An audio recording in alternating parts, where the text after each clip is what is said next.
talking about dimensions and how we perceive this world and what we have understood and what may be happening and what spirituality or religion and science has been studying.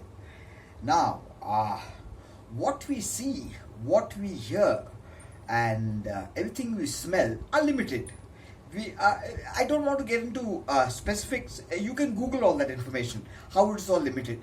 What we see is called the rainbow spectrum. These are some things I remember. But this is available in the internet. It's no great stuff. But to make my point clear, it is only 0.35% of the electromagnetic field around us. Okay, that is really gross reality of what we are seeing. That is just one dimension of electromagnetic field around us that we can see in this dimension. There may be so many other dimensions, and just by that, we know just the electromagnetic field around us. There's so much happening around here. Logic. I mean, we can understand rational logic, we should put it to use. That's what science is all about. To use rational logic and come to some conclusions.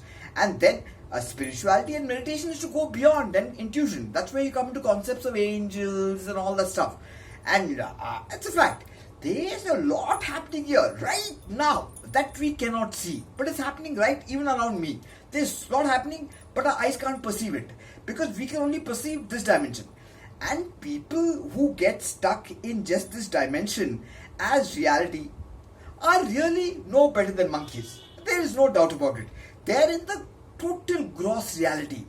In fact, everybody has an aura, a kind of energy field around them. And they'll have a thick aura because they're monkeys. And they're living in that reality of the physical form. And you are not that physical form. It's the lowest realization. They'll be concerned about looks and kind of clothes you wear and all that jazz. They're different kinds of people. One kind of person is concerned about his look. He's a person of sight. He is that person in that lowest gross reality. Everything for him is sight. What he sees. He'll be concerned about how he dresses. You can see him in society. He'll be tip-top, well-dressed, very fashionable.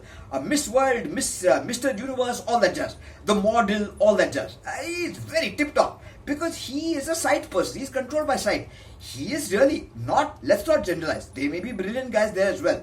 But the dumb guys are in the lowest gross reality. For them, reality is what they see with the eyes.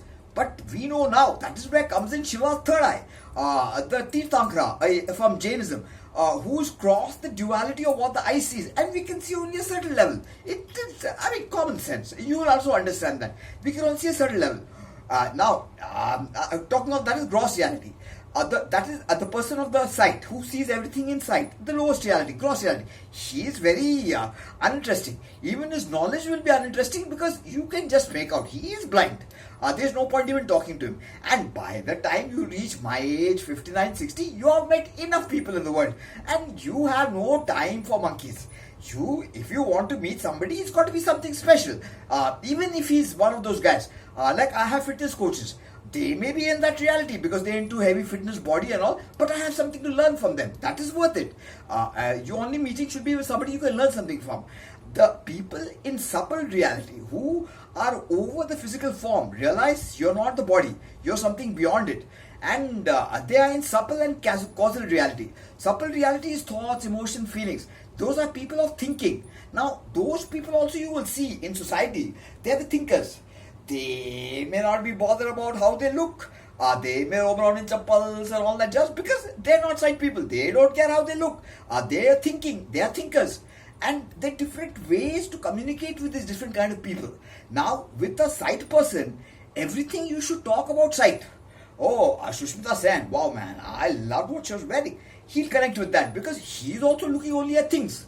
And he'll be able to connect with that. Aishwarya Rai, what a sari. He'll connect. Yes. All that jazz. Now, thinker, you have to talk about thinking. I think this way. As Sigmund Freud said, id, ego, superego. I think it is sattvic ahamkara and tamasic ahamkara. Something about thinking. He'll connect with you there because he's a thinker. And then there is the emotional being. That person also will not be bothered about looks and all that jazz. He is an emotional being. He'll be driven by emotions, but he's also a weak being because he is driven by emotions. And Marines and Indian commandos and all the army, a first thought, to rule the emotions. Emotions can make you a loser. You can lose. You cannot play the game of life, of whatever stage of awareness you are with emotions. And but you grow to learn that. We all are born as emotional beings. I also have lost, and we all lose many battles in life, and then you win some. Nobody is only winning every game. There are some games you have to lose, there are some games you win. And for a spiritual man, those games are the leader of life. You win some, you lose some, it carries on. It doesn't define you.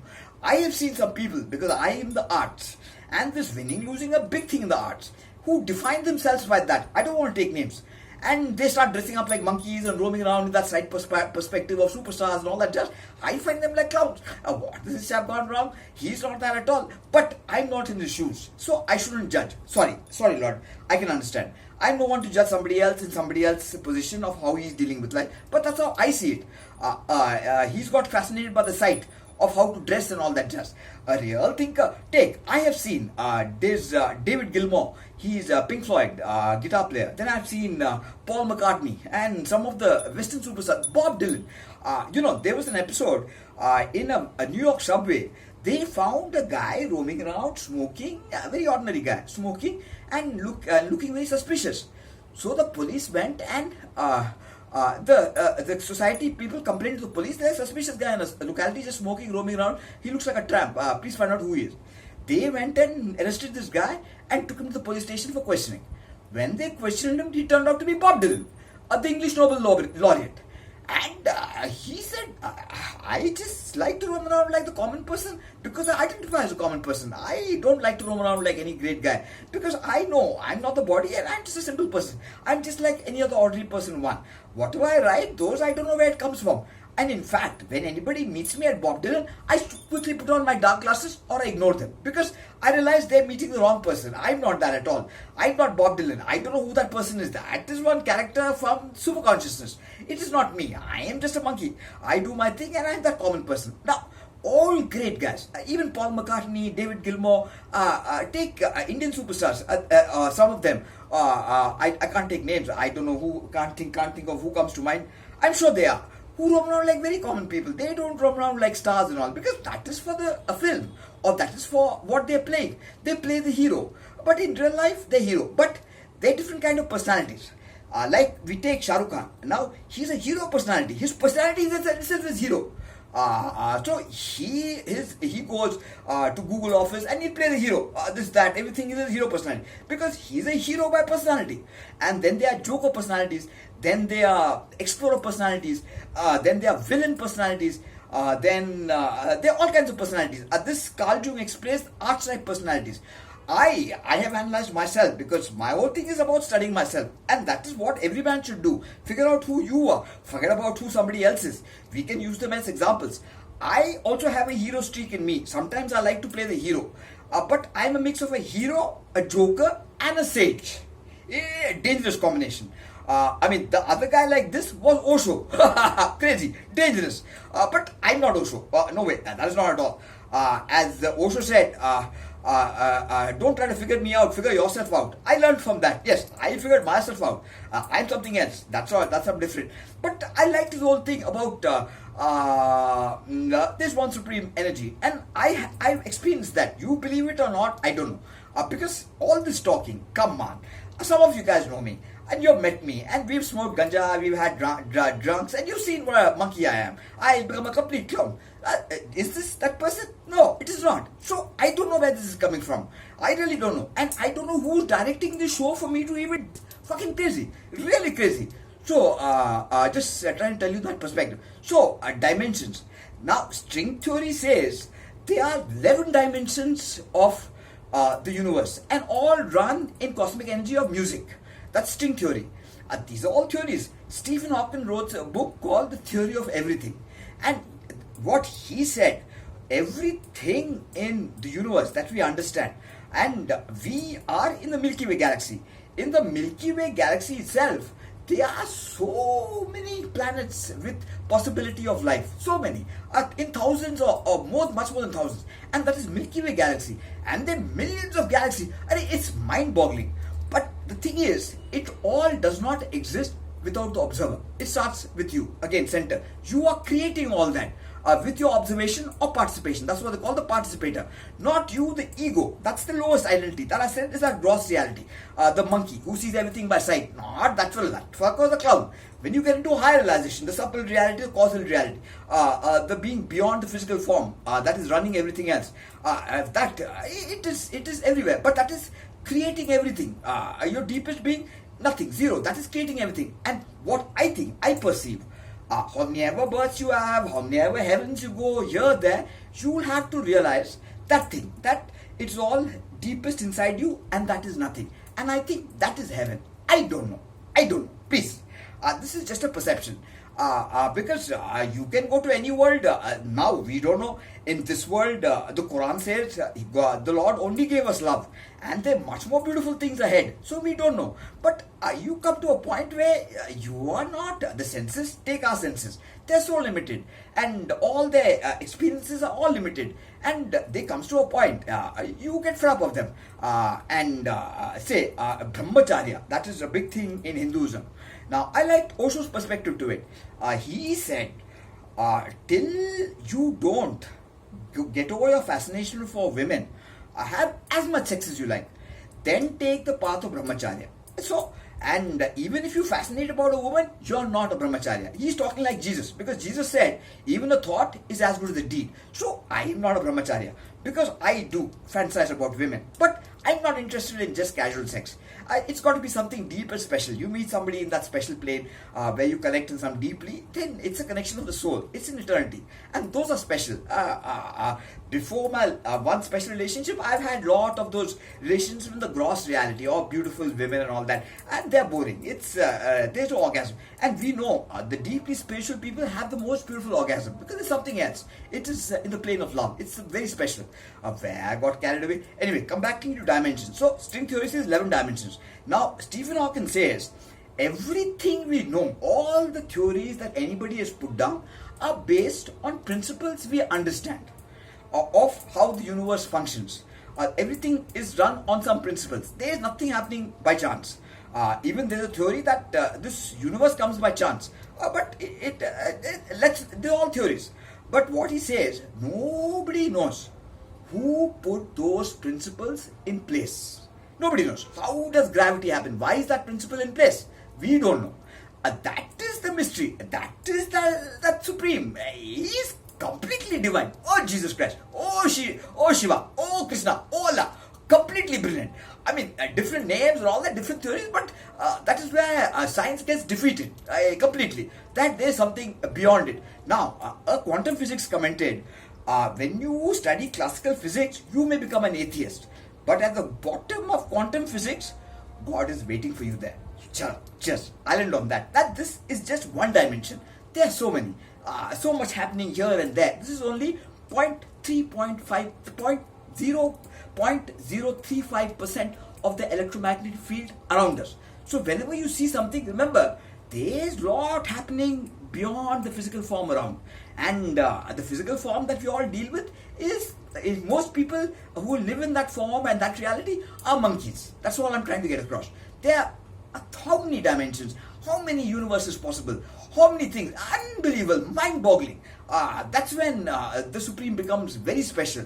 That science beats everything. And greatest of scientists and doctors and the greatest thinking are deeply spiritual people. Very few are atheists because they realize there's something else much more. We have just understood these things. We have understood how the blood flows or how this flows.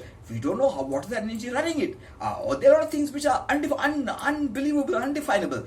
My family full of doctors. I don't want to take names. Full of doctors. And deeply spiritual people, all into Christ. Let them. That is their thing. I am different. Can't give a name to God. I love Christ. But I see beautiful in Shiva. I see beautiful in Krishna. I see beauty in Allah. I see beauty in all schools. However beautiful they are, at different perspectives. I like to enjoy the mind because they're all perspectives of the mind. God is in the space of spirit, the observer. And that is one.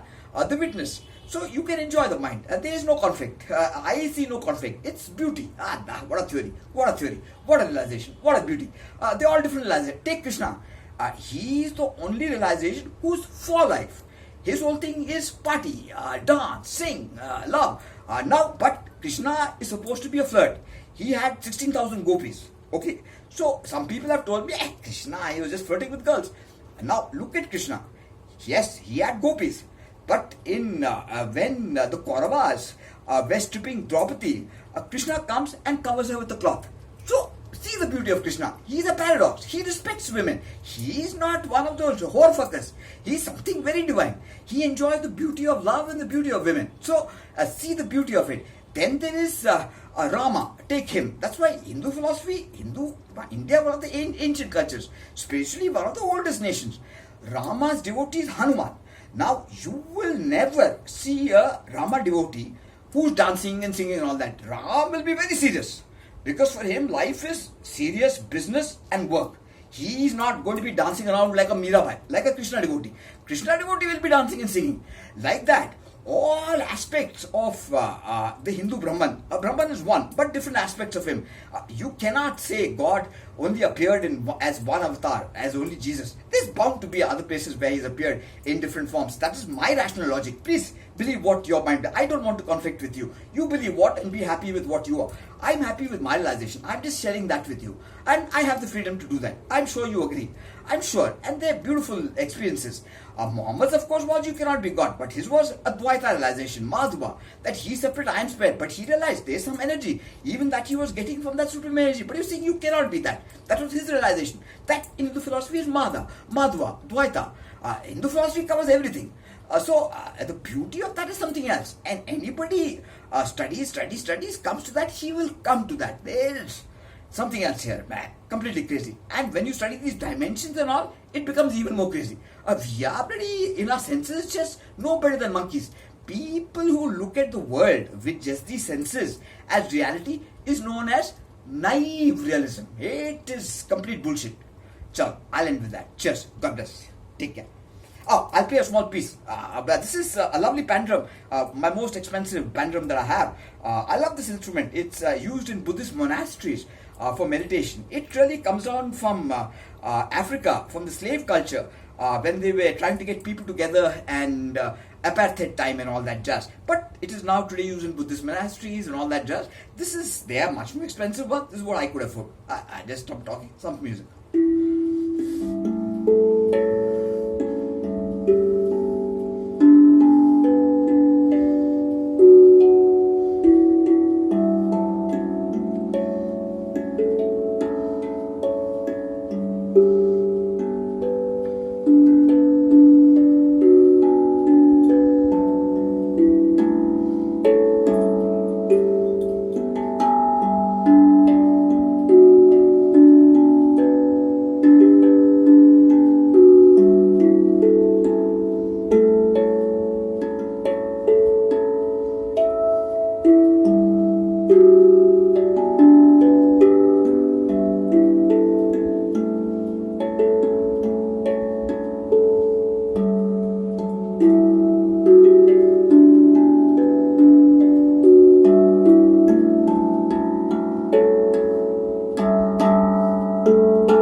Cheers. God bless. Bro.